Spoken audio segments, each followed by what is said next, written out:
Hello viewers, welcome to Physiology. In this video, our focus is mainly on certain common human traits. Let's find out which of these are dominant and which are recessive. For the eye color, the brown eye color is dominant over the blue eye color. So the dominant one is passed on to its offsprings.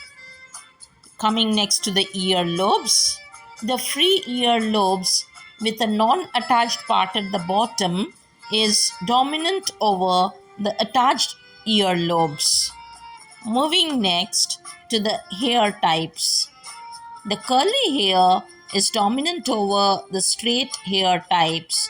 So, out of two parents, if one has curly hair and the other has straight, the offsprings will inherit curly hair from the parents. Coming to handedness, right handedness is dominant over the left handedness. Most of us use our right hand for doing most of the work, which is commonly seen in human. Now coming to the tongue rolling is a dominant feature and its recessive feature is the non-rolling character.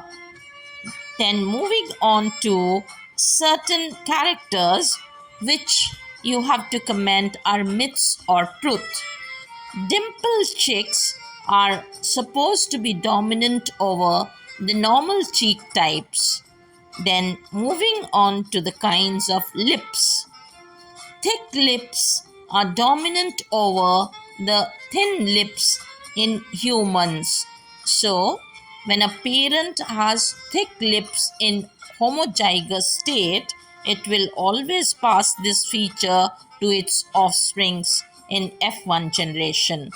Then coming to the type of thumb, no Hitchhiker's thumb is dominant over the Hitchhiker's thumb type.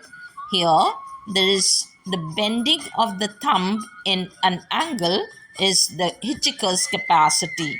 Coming next to the chin types, it is the cleft chin which is dominant over the non-cleft chin. This is also a heritable feature. Now we have rather some uncommon traits that are inherited in humans. Dominant doesn't always mean a more common trait. It only means that it expresses itself over the recessive one when both are present. So, the polydactyly, which is more than 5 fingers, is dominant over pentadactyly. Comes to camptodactyly, which is the inability to straighten the little finger, is dominant over the straight little finger. This is also quite uncommon in population. However, the expression of certain characters is far more complicated than those which Mendel observed with his garden pea. Multiple genes are also involved in the expression of certain characters.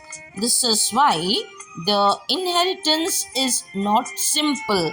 Rather, there are many more functional activities in the process of inheritance. Thank you for watching. Please do like, share, and subscribe to my channel.